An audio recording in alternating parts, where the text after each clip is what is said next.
വേദു ഇപ്പം ഇത്രയും നന്നായിട്ട് സൈക്കിൾ ചവിട്ടുന്നതിന് പിന്നിലുള്ള പപ്പയാണ് കേട്ടോ. ശിവമോളേനെയും സൈക്കിൾ ചവിട്ടമൊക്കെ പഠിപ്പിച്ചത് പപ്പ തന്നെയാണ് കേട്ടോ. പപ്പ നാട്ടിൽ ലീവിന് വരുമ്പോഴൊക്കെയാണ് ശിവനെ സൈക്കിൾ ചവിട്ട് പഠിപ്പിച്ചത്. പക്ഷെ വേദുവിനെ പഠിപ്പിക്കാനായിട്ട് സൈക്കിളൊന്നും ഉണ്ടായിരുന്നില്ല. ശിവയുടെ സൈക്കിളാണെങ്കിൽ കേടാവുകയും ചെയ്തു. പിന്നെ ഇവിടെ കുവൈറ്റിൽ വന്നതിന് ശേഷമാണ് പിന്നെ സൈക്കിളൊക്കെ മേടിച്ചത്. അത് കിട്ടിയപ്പോൾ ആൾ ഭയങ്കര ഹാപ്പി ആയിരുന്നു കേട്ടോ. വീഴാതിരിക്കാനായിട്ട് ഇങ്ങനെ സൈഡിൽ വീലൊക്കെ ഉള്ള കാരണം പിന്നെ നല്ല ബാലൻസ് ചെയ്ത് ആൾക്ക് ഓടിക്കാൻ പറ്റി. പക്ഷേ എന്താണെന്ന് വെച്ചാൽ അതിലാൾ കംഫർട്ടായി. പിന്നെ സൈഡിലത്തെ വീല് അഴിച്ച് വെച്ച് ഓടിക്കാനായിട്ട് തീരെ കൂട്ടാക്കിയിട്ടുണ്ടായിരുന്നില്ല. പിന്നെയാണ് പപ്പ ഈ ഒരു ഐഡിയ പ്രയോഗിച്ചത്. നമ്മുടെ വീട്ടിലൊക്കെ ഉപയോഗിക്കുന്ന മോപ്പിൻ്റെ ഒരു വടിയാണ് കേട്ടോ നമ്മൾ ഈ സൈക്കിളുമ്പോൾ ഫിറ്റ് ചെയ്തിരിക്കുന്നത്. എന്നാൽ ഇങ്ങനെ താഴെ വരെ ഇങ്ങനെ അടിയിലേക്ക് ഇങ്ങനെ ഫിറ്റ് ചെയ്ത് ഒരു വയർ ടൈ വേണമെങ്കിൽ ഉപയോഗിച്ചിട്ടൊന്ന് കെട്ടി വയ്ക്കുക കേട്ടോ. ഹാൻഡിൽ അവരും വടി നമ്മളും പിടിച്ചങ്ങ് ഓടിപ്പിക്കുക. ഒരാഴ്ചയോളം അങ്ങനെ കണ്ടിന്യൂസ് ആയിട്ട് ഓടിപ്പിച്ചു.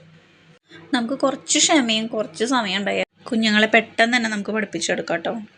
നമുക്ക് കുനിഞ്ഞിട്ട് അവരെ ഇങ്ങനെ സൈക്കിൾ പിടിച്ച് ചവിട്ടിക്കണ്ടേ എന്നുള്ള ആ ഒരു തോന്നൽ കാരണമാണ് നമ്മൾ പലപ്പോഴും അത് പിന്മാറുന്നത്. പക്ഷെ ഞാൻ പറഞ്ഞ ഈ ഒരു ട്രിക്ക് പ്രയോഗിച്ചിട്ട് നമ്മളൊന്ന് പഠിപ്പിച്ച് നോക്കി നോക്കും. ഇതുപോലെ നന്നായിട്ട് തന്നെ ചവിട്ടാൻ പറ്റും. പിന്നെ ഫ്രീ ടൈം കിട്ടുന്ന സമയത്ത് നമ്മളിതുപോലെ പ്രാക്ടീസ് ചെയ്യിക്കുകയാണെങ്കിൽ പിന്നെ അവർ ഇഷ്ടത്തോടെ തന്നെ ഓടിച്ചോളും.